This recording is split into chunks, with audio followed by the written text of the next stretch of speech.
Okay.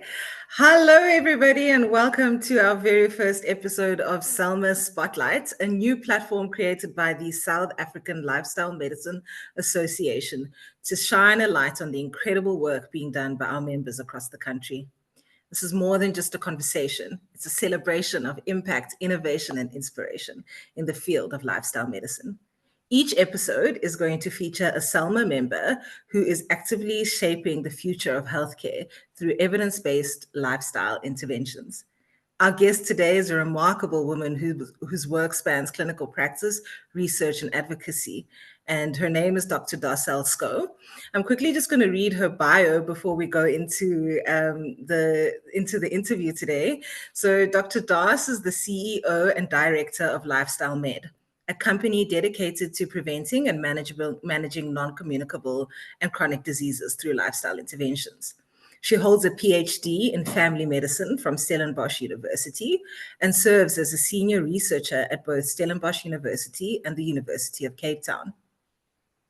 Additionally, she's a registered biokinetist and a lifestyle medicine practitioner in private practice.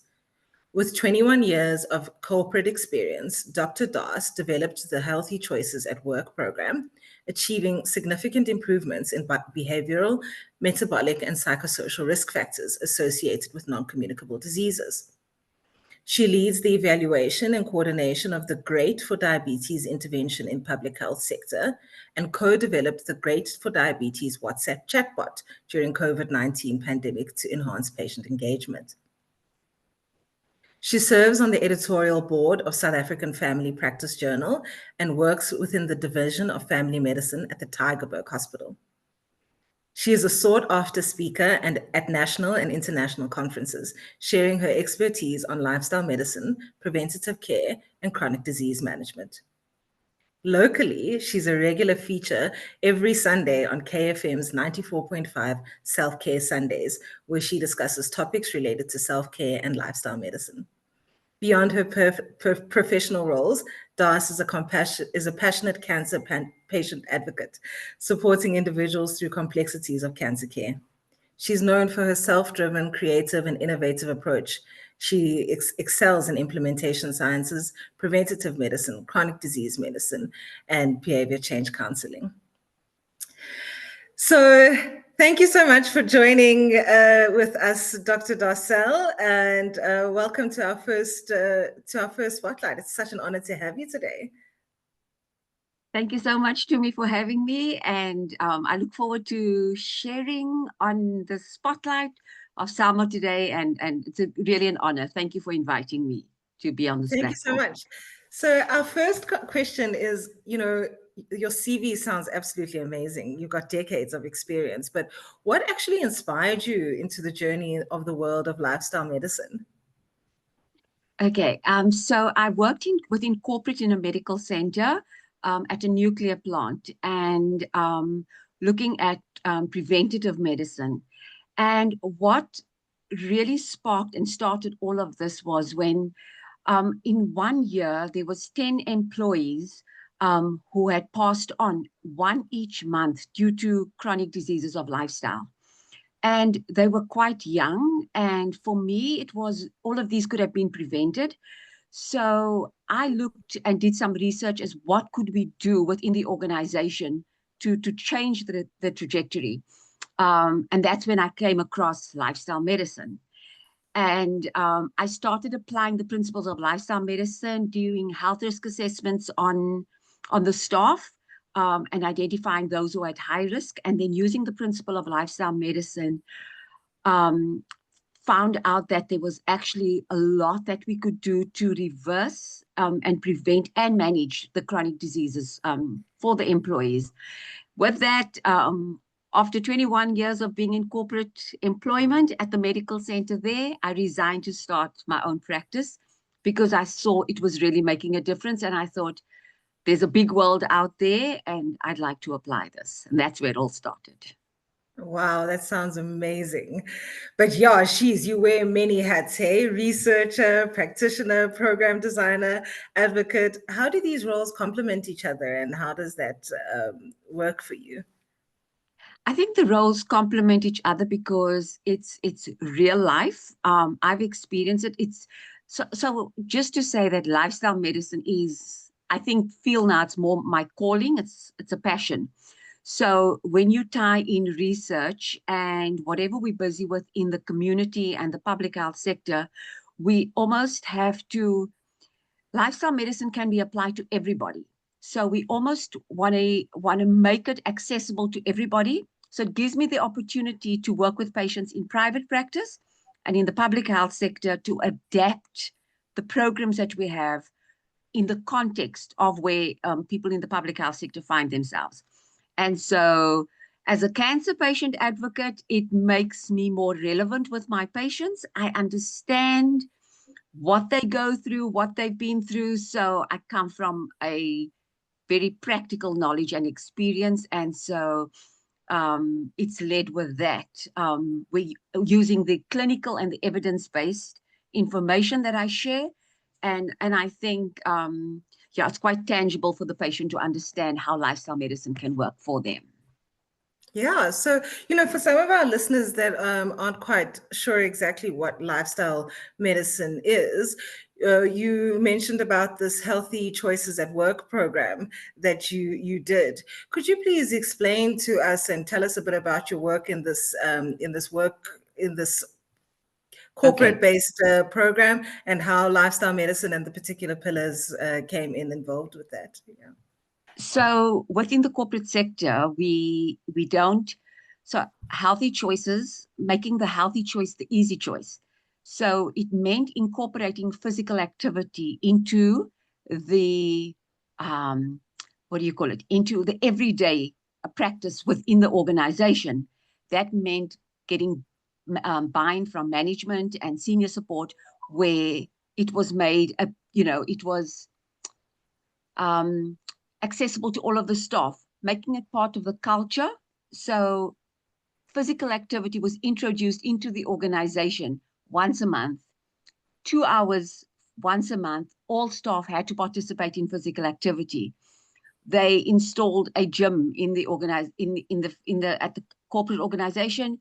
They also had walking paths. We had physical activity programs running throughout the week and giving members and employees an opportunity to make the healthy choice the easy choice. So it was actually accessible to them. When you look at the nutrition, most of the food that was served within typical canteens or in where people work, it's not always the easy or the healthy options. And so bringing in a wellness menu, and where people had a choice. So especially where I saw patients who had hypertension or they were diabetic, they didn't really have a choice. But when we introduced a wellness meal at the canteen, that was accessible. So people had the option of going for the unhealthier choice or the healthy choice. But it was making it the healthy choice, the easy choice for people. So also speaking to them, we had night shift workers. And a lot of people, it interferes with the circadian rhythm, bringing into practice what are the practical steps that they can apply when they're working night shift. So bringing sleep into it. Social connections. So a lot of people that do work on shift, they miss out on birthdays, they miss out on Christmas, but showing that you can still maintain social connections. Just because it's the birthday on that day doesn't mean we don't reschedule it on another day. So you still feel connected. Looking at managing with stress, we had employee assistance programs and encouraging staff to tap into the employee assistance programs, identifying stresses within the workplace. So yes, that focused on the pillars. Looking at risky substances, part of the program that I developed was doing an alcohol audit. So many people today, when we entertain, back in the day, it used to be, would you like tea or coffee? Now it's tea, coffee, beer, red wine, whiskey. So people drink and they don't understand and they don't realize how much alcohol they're actually consuming. and how harmful it is. And so just by introducing, as part of the health risk assessment, they would do the alcohol audit, and were quite surprised to see that they were not, drinking responsibly. And then they decided to make the changes because that isn't what they wanted. And so that was looking at avoiding risky substances. That sounds fantastic. You know, what I really like about your program is that you've given people the opportunity to assess themselves, and then Yes. also then the tools to make these changes. So in your experience, how did you feel like this project was received by the employees and also the employer, especially in terms of productivity and outcomes as a business? So I was fortunate that this program had buy-in from senior management level at an exco level. And how I did that was to take the program to each of them individually so that they could experience it, and not as a PowerPoint presentation and say, please support this program, but they actually experienced it. And having experienced it, they wanted this for the rest of the staff, and they were being tracked. And I'm not in the organization probably 6 years now, and the program is still running. And they still have the Fridays, they still have the wellness meals. So and what also helped with the program is, normally as health professionals, we design the programs. But I had a team that was made up of engineers, HR, finance, technicians, and we can't do programs for people. We need everybody's input so that people will say, okay, how about we try this? How about we try that? So that it has an appeal to everybody and not just from the medical side. And so I think that was a critical success factor, where I love you had that. the staff, everybody they bought into it, and so they took ownership of it. And today I could withdraw from the program, and they're still running because they've taken ownership. Yeah. Wow, I mean, that's a fantastic example about the whole concept about multidisciplinary approach when it comes to lifestyle medicine and the lifestyle sciences, and Yes. especially the scalability of such kind of projects, that they can continue Yes. even outside of you, beyond you, and it opens up all these opportunities in the space of lifestyle medicine. So thank you so much for sharing about that, Darcelle. There are a couple more things I'd like for you to share with us. Uh, there was some work that you did with diabetes in COVID. Could Yeah. you tell us a bit about that, and just quickly which components of lifestyle medicine you used there? So with group education and training, it means what it says, group training for people living with diabetes. But during COVID, groups could not meet. And then we developed a chatbot where patients could access the information on diabetes in the comfort of their homes and still protect themselves. So we looked at, in the group education, it looks at lifestyle modifications. So physical activity, the importance of physical activity, giving them examples of exercise, of cardio and resistance training, and how it all works to help the patient to manage their blood glucose levels. Also, again, the eating, emphasizing lots of vegetables, predominantly 80% of the meals making up being plant-based. Looking at the impact of stress on diabetes and high cortisol levels, and also what it does to your insulin, providing the patients with those types of education. What is the impact of smoking? What is the impact of consuming risky substances during when you are on treatment for diabetes?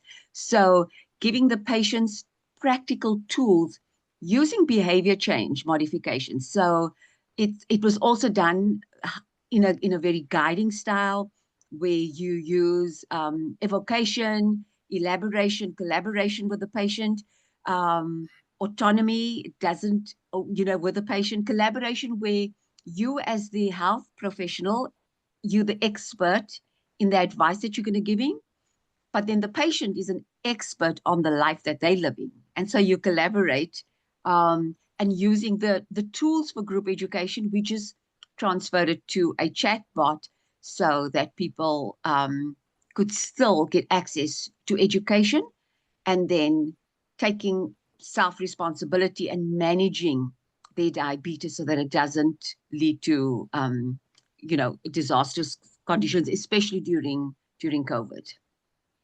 Wow, that's fantastic.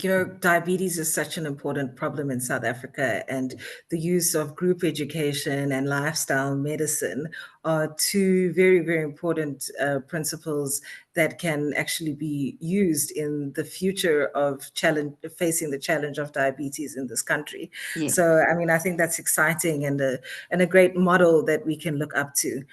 But now it sounds like you've moved over into private practice with Yeah. Lifestyle Med. Please tell us where you're based and tell us more about this private practice and a bit more about your cancer advocacy work. Okay, thanks to me. So I practice from Milnerton Mediclinic in Cape Town, and I have just recently opened up another practice at Schouw Hospital on the 7th floor in Cape Town as well. So providing a service to people on both sides of the world. And yes, starting my practice was not easy. Yes, I was passionate about what I wanted to do, but there was a lot of resistance, especially from people not understanding what lifestyle medicine is really all about. And as word of mouth, I found that I did a lot of marketing, but word of mouth was by far exceeded the reach for people. So yes, I treat patients from teenagers right through to adulthood, and because I, as I mentioned, I'm a cancer patient advocate. I'm still on the journey with cancer, and I've teamed up with the oncologists who now refer the patients to me because they can see, and I've shown that what I'm doing is evidence-based and it works.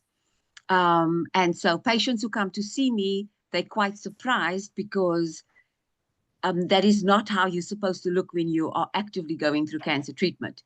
And so I share how exercise is so important, is even during whatever treatment, during not only cancer, but any chronic disease. You don't have to do full-on a workout. You can do graded exercise. And the graded exercise, on some days you can manage 2 minutes. Some days you can manage 30 minutes. Or some days you can barely just move your arm, or you can move your head from side to side. But whatever you do, you're doing some form of movement, and emotion comes from motion. And then it feeds into the other pillar of lifestyle medicine, where you start to feel better about yourself. So it helps you deal with those, with the stresses, eating correctly. For your eating, especially for cancer patients, a lot of inflammation. You have pain in certain parts of your bodies, but also with diabetes, with the peripheral neuropathy, or people just having, as they age, women with menopause, we age, and so certain types of food, the food that we eat, contribute to the inflammation that we have. So by changing your diet, changing to a more whole food, plant-based diet, lowers the inflammation and helps you control or manage the disease much better. Yes. That's amazing. It's the ripple effect of lifestyle medicine.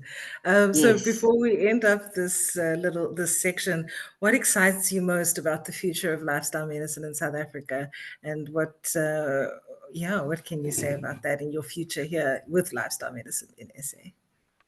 I think for anybody even considering lifestyle medicine, it is, if your heart is in it, don't be afraid, go with it, because people are wanting this. People are experiencing the benefits of managing their own disease and getting their life back. And for me, it's about, one of the pillars of lifestyle medicine is about social connections and finding your purpose. And once people understand what their purpose, you link the chronic disease to their purpose. Then the why, if they understand what their why is, I tell you, it is not about the numbers. It is not about your blood pressure. It is not about what the disease is. This is my why. I have a purpose that is so much bigger than the disease. And so everything that I'm going to be doing, I'm doing it for my purpose. And then it takes care of, then you exercise, then you get up and you actually go and exercise. Not exercise, do physical activity. There's so many different forms. When you choose food that consciously feed that purpose and it fuels that purpose. So you come from a different paradigm. It is not about, there's a checklist. Did I get in my sleep? Did I do this? Did I do this? No, I need to do this in order to achieve my purpose. And Yeah. for anybody, that is more powerful. And once your patients get that, they come back and they commit to their program, because it's not about you issuing a list of instructions. It's about them doing this, whatever you've together collaborated with. And that is giving people their lives back. That is so profound. What is your why? I mean, I think that's really what makes it so important, is doing this journey of lifestyle medicine for your inner purpose. And Yes. I think that's so fantastic. And it's why we all have turned towards lifestyle medicine. So as we move on from what is your why, we're about to enter the second segment of this podcast, is the lifestyle medicine ward rounds. So hi everybody, welcome to South African Lifestyle Medicine Ward Rounds. My name is Dr. Tumi and I am a specialist physician, and today we will be doing ward rounds with Dr. Darcelle, who is a lifestyle medicine practitioner from Cape Town, and she's going to talk to us about a patient presentation and scenario where lifestyle medicine has been successful. So thank you so much, Darcelle. Dr. Darce, can you please share? Can you please say hello and share with us your case scenario for today? Good afternoon, everybody. Thank you, Tumi. I will be sharing on a patient that presented with type 2 diabetes, hypertension, obesity, and chronic kidney disease, stage 3. So I did her BMI, her blood pressure, blood pressure. I did all of the waist and hip circumference, got a hold of her bloods. We found that her HbA1c was 7.6, fasting glucose 11.3, creatine 132, GFR of 36. And all of these indicated that she had cardiometabolic complications with insulin resistance, hypertension, inflammation, which was worsening the diabetes and kidney function. The CKD progression was due to accelerated kidney function decline from cell damage and the inflammation. So the patient presented, she was already on several medications. I don't know, for South Africa, it's Anan. She was on Storwin, Myoprin. She was on a Humalog mix. And she reported, on the day when I met her, she reported that she had uncontrolled diabetes and hypertension. And she presented with recurring symptoms of fatigue, low energy, excessive thirst, blurry vision, shortness of breath, and persistent anxiety. She had a significantly high blood pressure. And as she presented to my rooms, I referred her immediately to the practices, to the physician, the endocrinologist. And after hospital admission and testing, they said she had come to the lifestyle medicine consult because she had been going to a physician, and she said she just kept having these recurring symptoms. Once I took her blood pressure and her blood pressure was not coming down, I then had to have her admitted. She was hospitalized for 10 days, and once she was discharged from hospital, then only we could identify and see what are the lifestyle changes that she needed to make. She already has the medication in place, but there was clear signs that she needed to make certain lifestyle changes. So That's great. Sorry, thanks, Darcelle. Just to recap for everybody what you just okay. presented. So that's cool. So you presented to us a lady with a background of diabetes and hypertension, a poorly controlled metabolic syndrome, who came in with Yes. worsening of her kidney function and extremely elevated blood pressure. So from what I understand, she saw her in the outpatient setting and recognized, as all good lifestyle medicine practitioners recognize, that if there needs to be urgent medical care, you referred her very accurately to a hospital admission. And so now you are telling us then that she got managed by her endocrinologist in the hospital setting, optimized her blood results and her medication, because polypharmacy is a major issue with regards to getting control. So now she's back in your rooms, and it's now time for the lifestyle part. So please, can you tell us more about that? Yeah. Okay, so just in probing from the nutrition part, she said that she lives with her family, but spends most of her days alone. She showed no interest in cooking. And then with lifestyle medicine, there's a lot of tools that we have at our disposal. So I use a dietary intake assessment, 24-hour recall. So which is specific to the South African diet, and it revealed that there was a high-calorie diet consisting of chocolates, chips, processed foods, and high sodium intake with minimal fruit and vegetable consumption, and excessive Coke consumption with no fermented food or any structured diet plan. So that was the first assessment, using the tool to determine what's a general dietary intake, and from there changes could be made. In assessing her mental well-being, she reported persistent anxiety, tiredness, low energy, and stress, likely contributing to her poor sleep and emotional eating.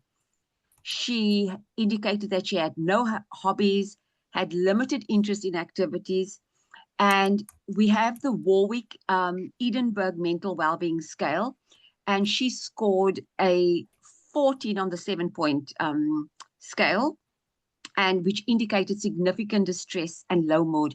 And that is what I like about the tools that we use, that it is not subjective. So we can actually objectively measure where the person is at. So a referral was also then made to a mental health professional for plan support. So in terms of healthy relationships, the lady has supportive relationships with her immediate family and church, but struggles with loneliness. She struggled with loneliness and grief after losing her mom and sister within 6 months, leading to emotional distress. She's home alone each day and binge watches with television. When I looked at her physical activity, the patient led a sedentary lifestyle, walking only 10 minutes a week, despite previously participating in park runs. And as I said, she binge watches on television most of the day. Again, I used the tool, which is the GPAC, the Global Physical Activity Questionnaire, and which indicates that you need at least 150 minutes of physical activity per week.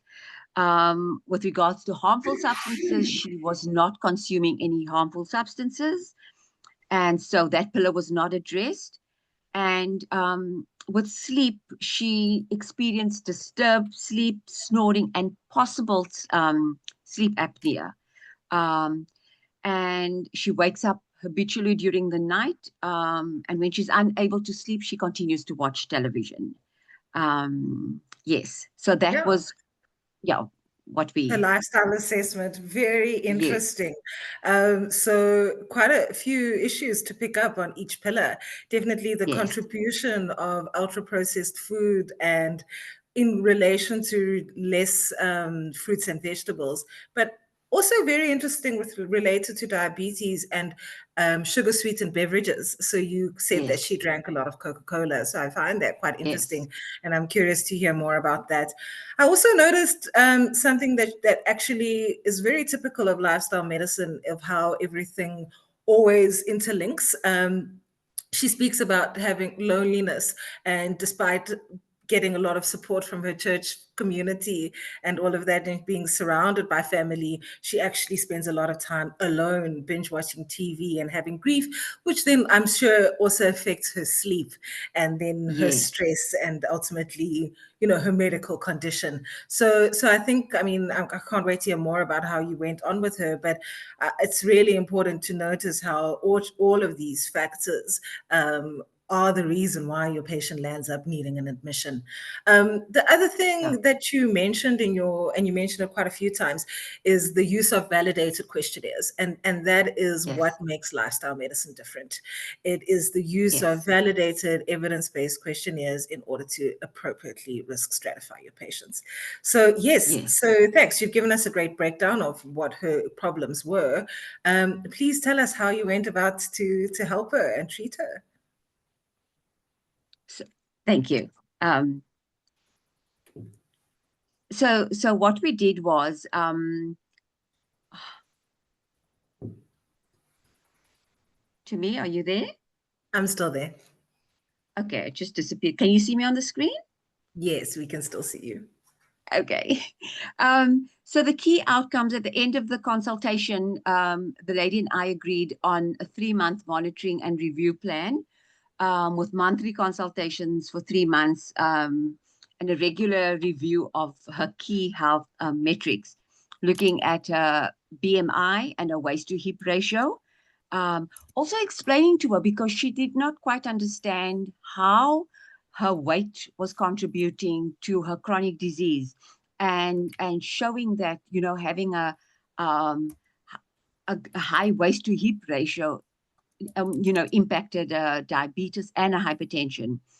Um, Monitoring the blood test, doing HbA1c and GFR after 3 months, and ongoing self-monitoring with where she does a daily glucose reading logs. She keeps a log, which still today she still sends me, hey, her diabetes, her glucose readings, and a food diary shared via WhatsApp during weekly check-ins. Um, Also looking at the GPAC review, where the GPAC, which is the Global Physical Activity Questionnaire review, the smartwatch step reading analysis during weekly check-ins, and also after follow-up, I did the 7-point the Warwick test again, where we redid that after a month. So we had definite treatment goals and objectives. Although very ambitious, we were aiming for weight loss of 5 to 10%, to reduction to improve metabolic parameters and the kidney function, improve glycemic control to minimize the diabetes complications, and to improve her blood pressure to decrease the cardiovascular risk. Physical activity, increase the physical activity levels to 150 minutes of moderate intensity each day. And with regard to the sleep quality, to aim for 7 to 8 hours of restful sleep, and improve energy levels. So she was quite positive and left that she was moving, you know, she felt that she was moving in the right direction. She felt hopeful, and I could see the change in her posture when she took charge of co-developing her own treatment plan. And it's been really great working alongside her, and just to see the changes that have taken place. So that was really great. Yeah, Darcelle, great principles of lifestyle medicine practitioner. So I'm just going to highlight some of those principles. So the goals, having the clear goals from the beginning, even if they're ambitious, is really important. And using evidence-based recommendations for these Yeah. goals, and that knowing that that's going to result in these targets of reduced improved kidney function and improved glycemic control. But I think what was really great and what highlights lifestyle medicine principles is the regular monitoring, Yes. um, of blood work, but as well as measurements such as BMI and waist circumference, and monitoring trends, and also empowering your patient with self-management, with self-glucose monitoring. Yes. Because that also empowers her on an individual place. So please tell me more about how this monitoring helped you in achieving some of these goals, or getting closer to achieving some of your higher arching goals with your patient. Okay, so as I mentioned, I counsel the lady on adopting a whole food plant-based diet to manage her diabetes and hypertension. And I recommended there's a local whole food plant-based cookbook and emphasized the importance of avoiding starch, sugar, and processed food. And she agreed to transition to the whole food plant-based diet with reduced processed food, controlled carbohydrates, and increased fiber intake. We then used the SMART framework to determine her health goals. To support her kidney health, I advised on kidney-friendly food choices like low sodium, low phosphorus, adequate plant protein. I also stressed the importance of dietary changes to reduce inflammation and insulin resistance. Um, and yeah, citing guidelines from the South African Department of Health and from diabetes groups. Um, research supports the benefits of lower sodium intake and plant-based proteins in preventing CKD progression. And as I mentioned, she had a very low GFR. So a nephrologist referral was also arranged to support her kidney health management. With regards to her physical activity, she agreed to gradually increase her physical activity, starting with short daily walks, progressing to 30 minutes most days. And we agreed on a target of 7,000 steps per day. So she lives across a park with a designated walking trail, and she agreed to walk every second day and slowly build up at least 5 days a week. And also then she agreed to send me weekly updates via WhatsApp, so which is on a Wednesday, which she still does to this day, and she uses a smartwatch to track her steps each day. Um, and we also looked at improving muscle mass, doing strength training to improve muscle mass and metabolic health. With regard to the sleep, she was referred for a sleep study due to snoring and suspected sleep apnea to promote better sleep habits. I also provided behavior change counseling, guiding her to implement sleep hygiene strategies, limiting evening screen time, and establishing a consistent bedtime routine. Yeah, also with regard to her emotions and the loneliness, daily daily journaling of emotions to process feelings, reaching out to a pastor for emotional support and prayer, um, modifying church involvement to include planning and participating in church activities. So she was just going to the church activities, and we discussed options of actually becoming involved and helping them to plan the activities as she was just at home doing nothing every day. Um, and so with healthy relationships, she the plan was to use our church and family networks for emotional support and motivation. And to maintain momentum, she would engage with support groups and also still provide me with weekly updates, and which she still does to this day.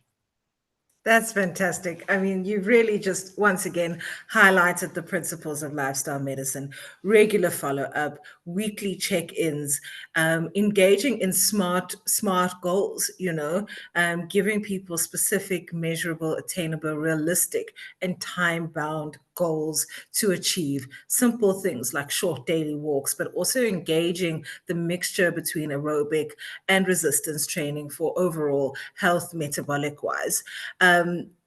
I also like how you introduced the social connection with her in terms of actually being participating. That has been shown to be a very powerful positive psychology intervention, to be involved and a part of something that you care about. So please let us know how she's doing now, and what we can all learn from this experience with her. Yeah. So where she's at now, she's managed hypertension. Her blood pressure levels are beautiful, so they are well managed. Her glucose readings are, they are also, it's well managed. She gets her steps in every day. She's involved in the church programs. She has a journal. And she just finds that she now, when we spoke about purpose, her purpose was she always wanted to reach out to the elderly um, and make things for them, knit little things, and so that's what she's doing, and she takes it to them. So she's got other ladies to assist her with the knitting and making of little goodies. Because initially she said she just wanted to go and drop it off, and we explored what are the other ways of her actually getting involved with this, and that's what she actually wants to do, and that wakes her up every morning, to know that she's making a difference to the elderly, where they welcome her coming. And in order for her to do that, she does her walking, and now she walks with a group of ladies, Nice. and they are consistent in their walking, come rain or shine. They have a path, and yes, and on days when I must say that there are days where she'll check in and say that it's not going well, and we'll identify what is happening, and we can readjust. So That's yes, beautiful. life does You know, happen. So yeah, yes, we do make adjustments for when life does happen. that's great. So before we end this segment, um, would you like to share with other healthcare practitioners why you think they should do a lifestyle medicine diploma or training in order to help their patients? Oh, thanks to me, that is so vital. I mean, we could assume that we know everything already. We might think that we know. I did think that I knew quite a lot, but when I did the lifestyle medicine diploma, it was the information that is there. It is so wide, the depth. Once you get into it, it's like you can't stop. And especially if it comes from a place where you're really passionate about it, you just see there are so many opportunities. There's so many tools. The list of tools is exhaustive. There's just so many. Um, and it equips you, it grounds you into knowing that when you do offer something to your patient, that it is objective. You can monitor it, you can measure it, and you can look at what are you do have measurable outcomes at the end of the day, and not just subjective. And it clearly serves as a map, and you can see the success going forward, or you can see where it is that you need to maybe adapt or make changes. And because there's such a wide array of tools and information, also with the learning, you network with other people, and so um, you're able to assist each other, and it's just bounce off each other. This is not working for me. What's working in your practice? What's working in your field? It's a whole new world, It's a and it whole new is an world. exciting new world. Yeah. I think that's 100% true. It's a whole new world. We need to be ready for the problems that we are facing with our patients. And, the lifestyle medicine diploma really, really gives you those tools. It really puts you in Yes. a position that you can feel like you can actually help these people. We know how to treat our patients with medication, and they do well with medication, but we can do more. Yeah. And we can all work together more. And, your case was the perfect example of multidisciplinary teams and working with the patient for the patient. So well Yeah. done, Dr. Darce. That was fantastic. And yeah, I can't wait to hear more about all the patients that you help. Thank you to me. So that will be the end of this segment on the lifestyle medicine ward rounds. Yes, so we'll be moving on to the next segment, which is now lifestyle medicine in action. So good afternoon and hello to everybody watching us today. This is the lifestyle medicine in action component of the SALMA Spotlight. So today we have the amazing Dr. Darcelle, who's coming to us from Cape Town. She is a lifestyle medicine practitioner, a researcher, and a true advocate for lifestyle medicine. She has a diploma in lifestyle medicine, and she runs a lifestyle medicine practice outside of Cape Town. So today we're going to ask Dr. Darce some tips based on the 6 pillars of lifestyle medicine, 6 tips for a much healthier and happy life. So Dr. Darce, welcome to the segment. Thank you, Tumi. Thank you for inviting me to this segment, and I'm excited to share practical tips for each of the pillars. So, with regard to healthy eating, I always say to family and friends who says, "Oh, I can't do a plant-based," is make sure that at least 80% of your plate is filled up with colorful vegetables at lunch, at dinner, because this boosts fiber, antioxidants, and satisfies you, and your satiety, and without counting calories, with physical activity, Wait, thank you. 150. Sorry, wait. Okay. So that's tip number 1, nutrition. So your top number 1 nutrition tip is eat 80% of your plate should be filled with vegetables, you say, for Yes, increased colorful fiber. vegetables. Colorful vegetables. So 80% of your plate with colorful vegetables. Excellent. So that's nutrition tip number 1. So for physical activity tip number 2. Physical activity tip, World Health Organization, we need to move at least do 150 minutes of moderate intensity physical activity. You say, how do I get in 150 minutes? There are 7 days in a week. If you do over 5 days, you do 30 minutes a day. And in that one day, you can break it up into 10-minute bouts or do all 30 minutes to achieve your physical activity goals. Wow. So your tip for physical activity is to try and achieve those 150 minutes of physical activity every week, and to break it up. It's 30 minutes a day, only 10 minutes a day. 10 minutes at a 10 minutes time, at you a say? time. Yes, tell us that again. So 30 minutes a day, 10 minutes at a time. What kind of go-to movements would you give for a busy person? Busy person, we walk, all of us walk every day. So walk with intention, shoulders backs, and make sure that stride and that arm length is adequate. And you, instead of just, gently moving somewhere, make that walk work for you. Or even when you are sitting down, have breaks in between and get up instead of and walk to where you're supposed to to where you're supposed to be. Instead of sending the email to your colleague, you walk over to your colleague um, and convey the information to the colleague, and then you walk back. And you tick off your minutes as you go along. That's amazing. So just tick those minutes off, walk with purpose, and put it in your stride. Yes, So awesome that's to me. awesome. Okay, so sleep. Oh, what do you tell your patients about how we can protect our sleep? Yeah, so restorative sleep is the key word, not just sleeping. So set a consistent bedtime and wake time, even on weekends.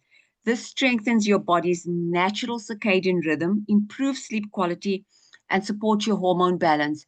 I had a patient who came to me and she had been on so much sleeping tablets.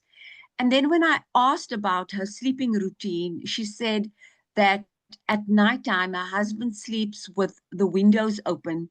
Two huge dogs sleep on the bed, and he snores at night, and it is cold, and the dogs wake up to go. There was no way any sleeping tablet was going to help to sort out that sleeping pattern. So it's to make sure that your environment um, is calm, that you do set a regular waking and sleeping time.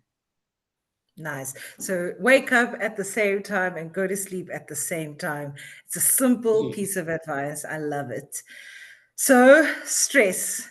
How do we manage our emotional well being? Okay, so there's so many different ways. I'm going to give a simple one. Try a 4-7-8 breathing exercise once or twice a day.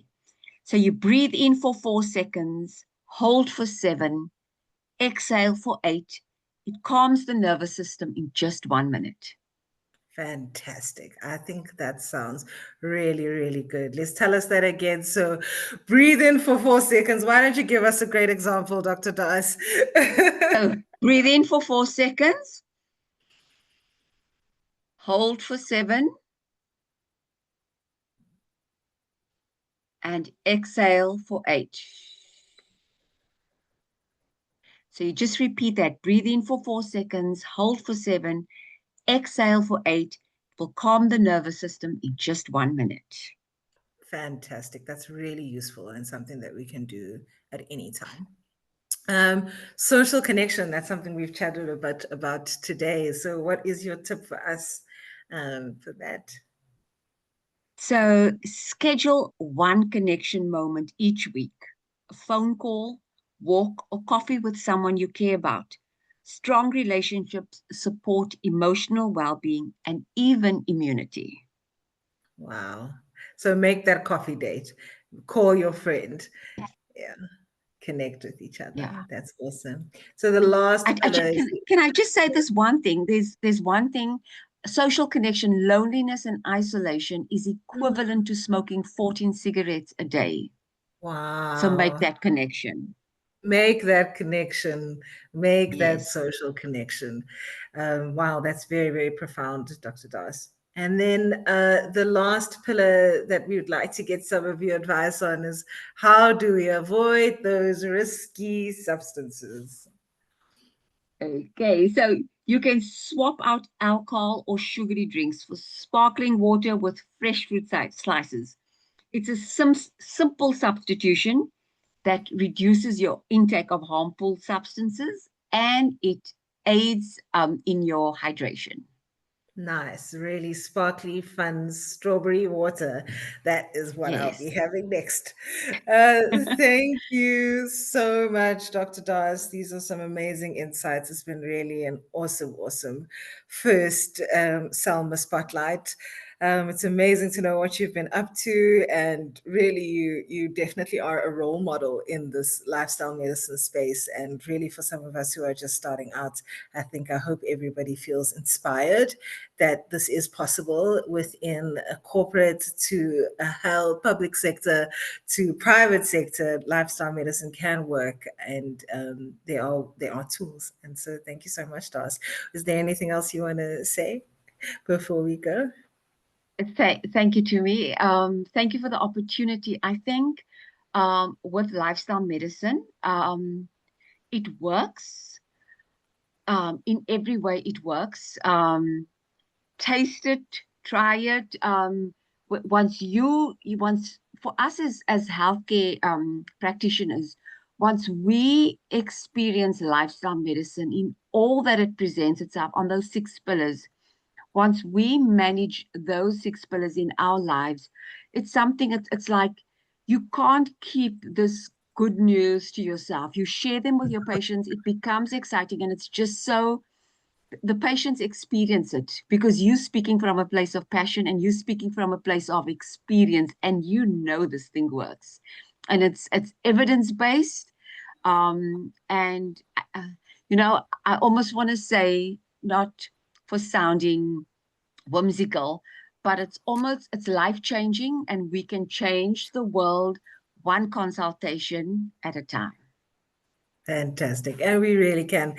Thank you so much to everybody that has joined us in this very first SALMA Spotlight with Dr. Darcelle. That's me from Dr. Toomey. Bye. Thank you to me. Thanks. I think I'm done, but I don't know how it works here. So I say pause recording, right? So I'm going to say pause recording.